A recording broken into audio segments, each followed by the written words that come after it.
Salut tout le monde, j'espère que vous allez bien. Aujourd'hui encore, nous allons parler de montres connectées, une fois n'est pas coutume, mais cette fois-ci, nous allons parler de la petite dernière qui vient d'être annoncée et qui devrait arriver chez nous d'ici peu, en tout cas en Europe d'ici quelques jours, la Realme Watch. Et ce qu'elle a de particulier, c'est notamment son prix, puisque d'emblée, on peut le dire, elle est annoncée à une cinquantaine d'euros, donc un prix défiant toute concurrence. Et comment peut-on la placer par rapport à ses concurrentes? Et c'est ce que nous allons voir dans la suite de cette vidéo.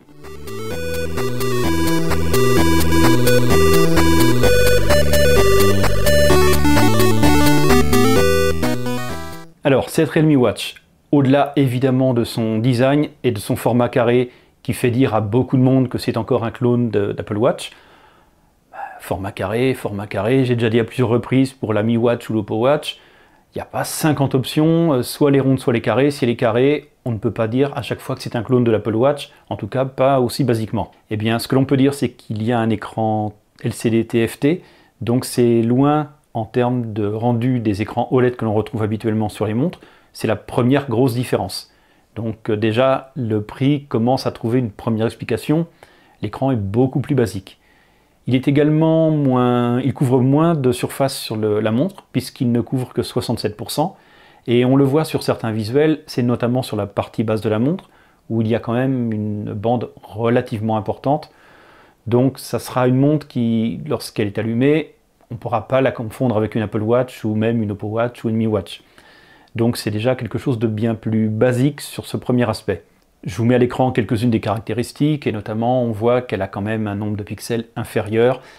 C'est également un Gorilla Glass 3 uniquement, donc voilà, c'est quelque chose qui est déjà assez ancien. On n'est pas dans les dernières innovations. Et elle ne pèse que 31 grammes, ce qui signifie que cette montre, elle est évidemment relativement cheap en termes de construction, ou du moins en termes de matériaux, puisque c'est une montre qu'on va qualifier de plastique. C'est pas que ce soit péjoratif dans ma bouche, mais voilà, on ne peut pas comparer cette montre avec des boîtiers tels que celles de l'Apple Watch ou de l'Oppo Watch. Donc, déjà, les 50 et quelques euros par rapport aux montres à 300 ou 400 euros que l'on voudrait lui opposer, on trouve une première explication sur cet aspect extérieur. Voyons un peu à présent ce que renferment les entrailles de cette Realme Watch.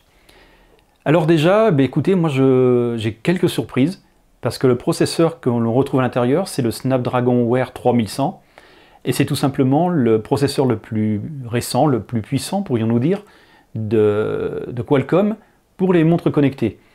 Alors, comme il a déjà été dit dans d'autres vidéos, c'est pas un foudre de guerre, il n'est pas bon au niveau de la gestion énergétique, mais c'est quand même ce qui se fait de mieux. Donc j'avoue que je ne m'attendais pas à le retrouver dans cette Realme Watch.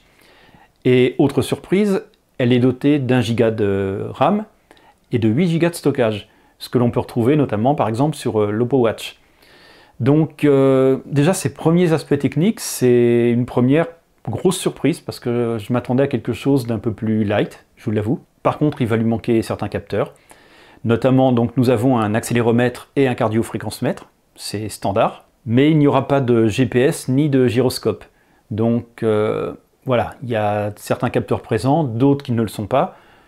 Encore une fois, j'ai envie de dire qu'il faut comparer les choses. On parle d'une montre à 50 euros et non pas d'une montre beaucoup plus haut de gamme. Par contre, dans le cadre des bonnes surprises, toujours, elle est certifiée IP68, donc c'est plutôt pas mal, mais c'est pas forcément une évidence au premier abord par rapport à son prix.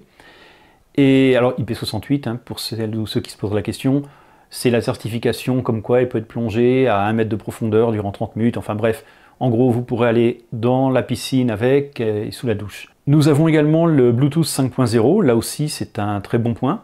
C'est pas toujours le cas sur tous les périphériques, donc c'est plutôt une bonne chose. Pour ce qui est de la batterie, elle est de seulement 160 mAh, donc là on voit une vraie différence avec les montres connectées qu'on va qualifier de plus standard. Les Mi Watch ou Oppo Watch sont plutôt dans les 400-500 mAh.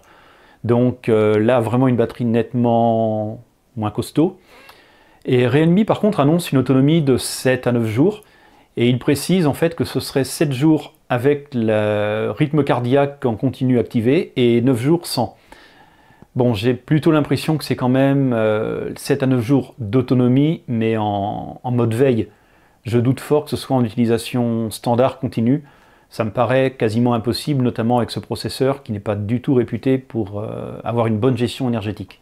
Pour ce qui est de la partie logicielle, nous retrouvons en fait un OS propriétaire, comme sur une très large majorité de montres dites Android, non pas à juste titre, puisqu'en réalité on retrouve très peu de Wear OS.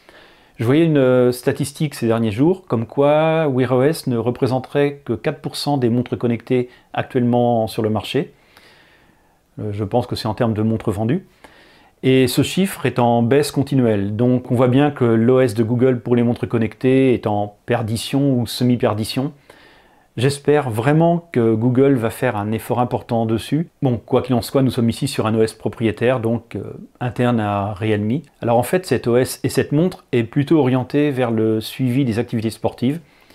Quelque part, j'ai envie de vous dire que c'est le côté tracker d'activité qui est un peu son fonds de commerce.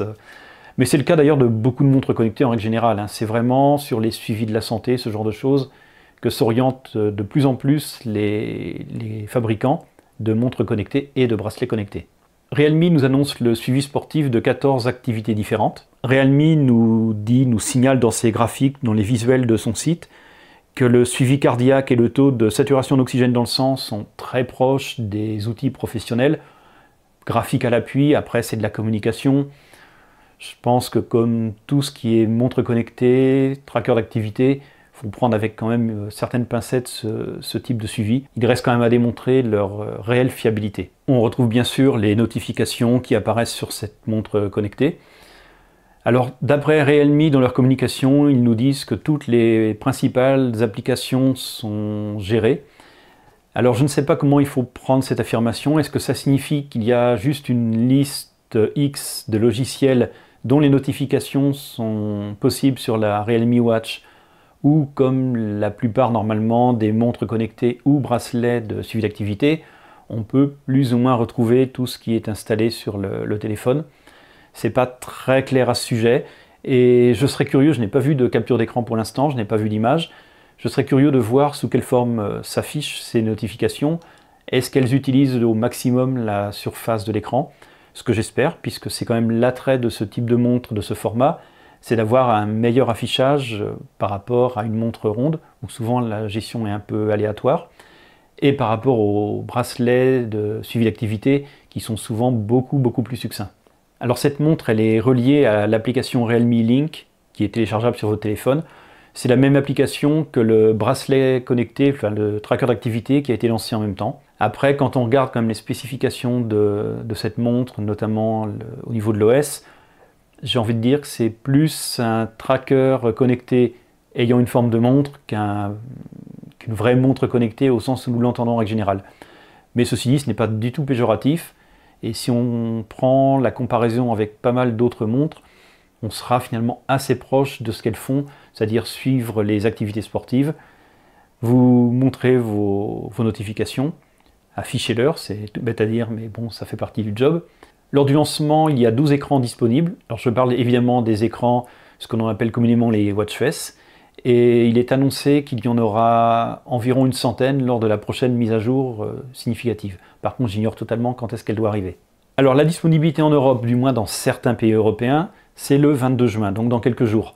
Par contre, la France ne fait pas partie de la liste des pays qui ont été mentionnés pour cette sortie du 22 juin, mais il y a des pays voisins de la France, donc on peut imaginer que chez nous elle arrivera assez rapidement. Et pour ce qui est du prix, eh bien, si on se base sur les visuels qui sont parus, elle sera vendue en Europe à 54,99 €, donc 55 €. Donc comme je vous le disais en introduction, c'est un tarif défiant toute concurrence au regard des montres connectées.